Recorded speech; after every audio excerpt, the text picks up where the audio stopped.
அல்லேலூயா. December மாதம் 1ஆம் தேதி 2025 ஆண்டு கிறிஸ்து பிறப்பின் நன்னாளை கொண்டாடுகிற உங்கள் யாவரையும் இயேசு கிறிஸ்துவின் நாமத்தினாலே வாழ்த்துகிறேன்.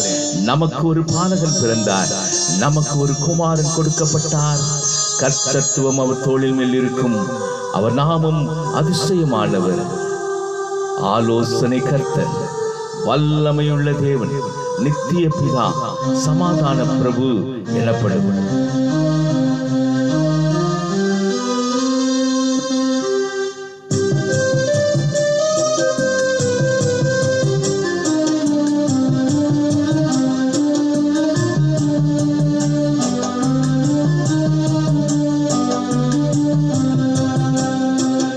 என் வாழ்வில் இயேசுவே என்னாலும் இங்கே எல்லாம் நீயாக வேண்டும், எந்தன் எல்லாம் நீயாக வேண்டும்.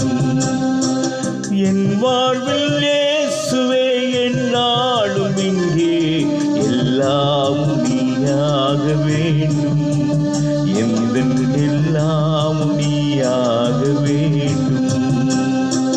சோகங்கள் ஆறாமல் நான் வாடும் போதும் தாயாக நீ மாற வேண்டும், அன்பு தாயாக நீ மாற வேண்டும்.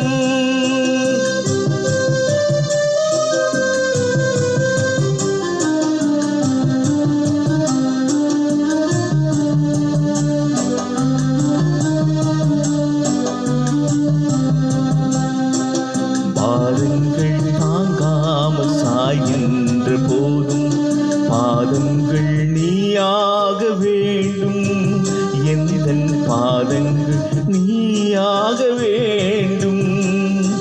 பாவங்கள் கடலாகி நான் மூழ்கும் போதும் ஓடுங்கள் நீயாக வேண்டும், வரும் ஓடுங்கள் நீயாக வேண்டும்.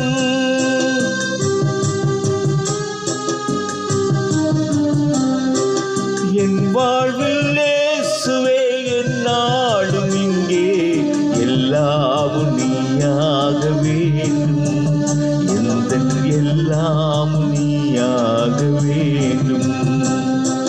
காலங்கள் எல்லாம் என் நெஞ்சு வீட்டில் தீபங்கள் நீயாக வேண்டும், சூழல் தீபங்கள் நீயாக வேண்டும். தாகங்கள் தீராமல் நான் ஏகும் போதும் மேகங்கள் நீயாக வேண்டும், மழை மேகங்கள் நீயாக வேண்டும்.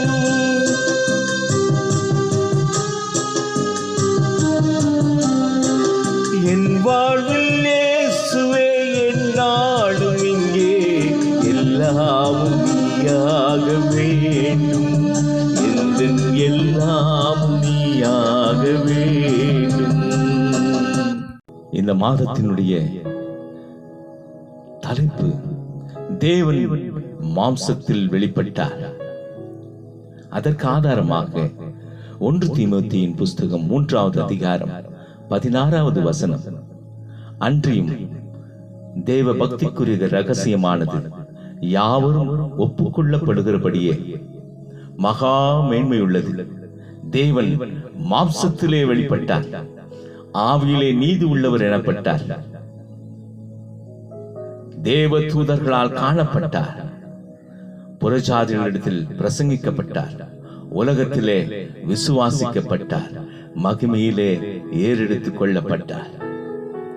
அப்போஸ்தலனாகிய பவுல் அடிகளார் அன்பு சகோதரன் தீமோத்தேயுவுக்கு எழுதும்போது இந்த வார்த்தைகளை தேவ பக்திக்குரிய ரகசியம் என்று எழுதுகிறார். ஹிடன் சீக்ரெட், மறைப்பொருள் என்று எழுதுகிறார். இயேசு கிறிஸ்து பிறப்பின் நற்செய்தி, தேவன் மாம்சத்திலே வெளிப்பட்டார், அதிலே திருத்துவம் அடங்கி இருக்கிறது. வேதாகமத்தில் அப்போஸ்தலனாகிய பவுலை சொல்லும் பொழுது தேவ ரகசியங்களின் உக்ரானக்காரன் என்று அவருக்கு ஒரு பெயர் உண்டு. இந்த வேத பகுதியை 6 பகுதிகளாக பிரிக்கலாம். 6 என்பது மனிதனுடைய இலக்கம்.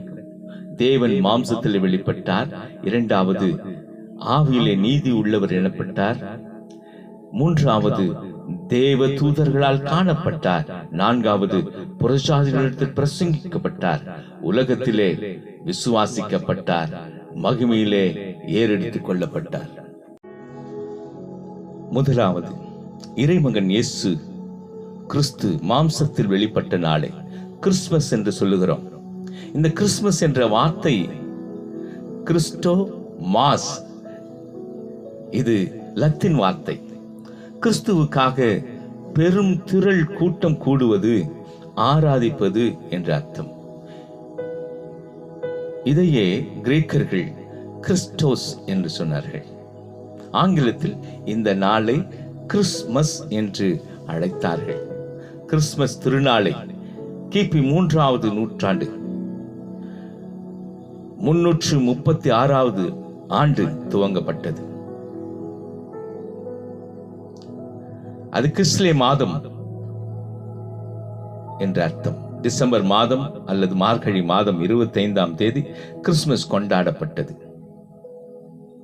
ஆண்டவராக இயேசு கிறிஸ்துவை சொந்த இரட்சகராக ஏற்றுக்கொண்ட யூதர்களும் கிறிஸ்துவர்களும் கிரேக்கர்களும் கிறிஸ்துவர்களாக மதம் மாறினார்கள். அந்த நாளை ஒரு திருவிழாவாக கொண்டாடினார்கள். இயேசு கிறிஸ்து மகிமையின் ராஜா. அவர் தேவனுடைய ரூபமாயிருந்தும் பிதாவுக்கு சமமாயிருப்பதை கொள்ளையாடின பொருளாக எண்ணாமல் தனது மகிமையெல்லாம் விட்டுவிட்டு தேவன் மனுஷ சாயலாய் இந்த பூமிக்கு வந்தார். 2வது ஆவியிலே நீதி உள்ளவர் என்று விளங்கப்பட்டார். சங்கீதம் 11:7 சொல்லுகிறது. தாவீது அரசன் அதை எழுதும்போது, கர்த்தர் நீதி உள்ளவர், நீதியின் மேல் பிரியப்படுவார், அவருடைய முகம் செம்மையானவைகளை நோக்கி பார்க்கிறது, அவர் ஆவியிலே நீதி உள்ளவர் எனப்பட்டார். லூக்கா 1ஆம் அதிகாரம் 27வது வசனத்திலே அவர் எழுதும்போது, தாவீதின் வம்சத்தானாகிய யோசேப்பு என்கின்ற நாமமுள்ள புருஷனுக்கு நியமிக்கப்பட்டிருந்த ஒரு கன்னிகையின் இடத்திலே தேவனாலே அனுப்பப்பட்டவன்.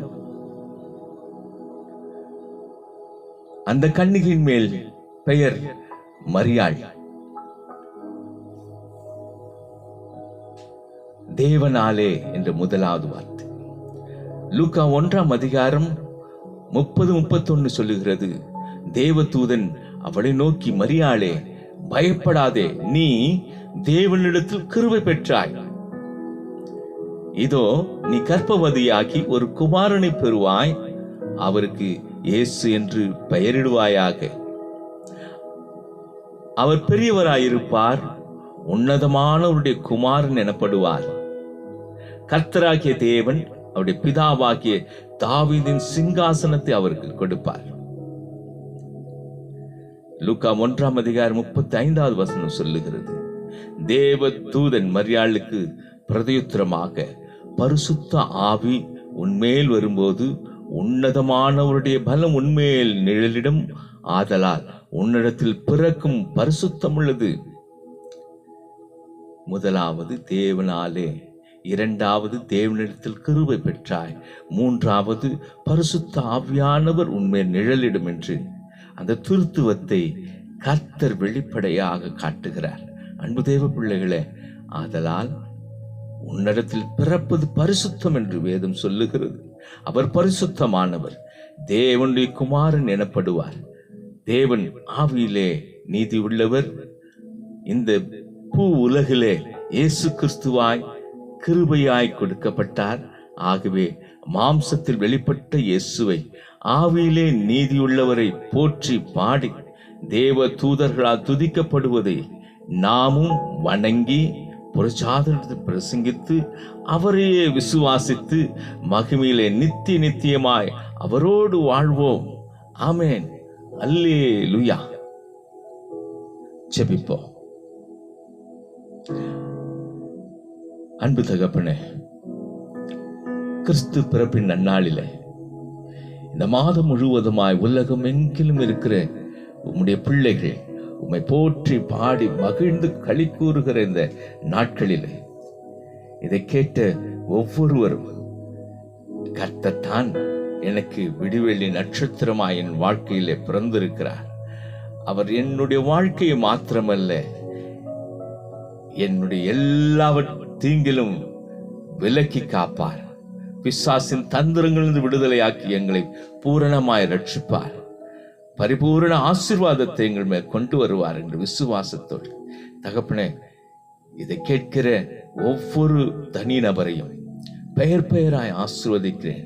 பொல்லாத பிரச்சனைகள் போராட்டங்கள் யாவற்றை கொண்டு வருகிற பிசாசை நசரேயனாகிய இயேசுவின் நாமத்தினால கடிந்து கொள்ளுகிறேன், அகற்றி போடுகிறேன்.